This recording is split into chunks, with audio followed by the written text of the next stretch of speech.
Hammaga salom qizlar. Men bugun somsachalar qildim. Keyin ovsyanli pechenyelar pishirdim.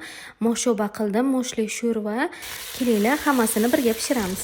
Avval go'shtlarni qizartirib, piyozlarni solib, kartoshka, sabzilarni solib, yaxshilab qizartirib, qovurib olib, keyin qaynagan suv soldim. Men moshini ham sirazi qo'shib solaman, birga pishadi.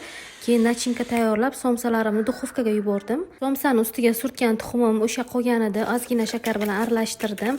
Menda tayyor xamir bor edi, olmali pirogimdan qolgan. O'shani ovsyanka bilan aralashtirib, yaxshilab qattiq xamir qilib oldim. Sizlarga retseptini yozib qo'yaman. Shokoladcha qo'shdim ozgina va shunaqa aylanachara qilib chiqdim. Ovsyankadan avval kasha qilib bersam yaxshi yeyishardi bolalarim. Hozir nimagadir ovsyanka yeyishmaydi. O'shanga pechenye qilib beraman. Ovsyanka ichida borligini bilishmaydi ham, mazza qilib yeyishadi. Endi sho'rbochaga uchni solib qo'yamiz.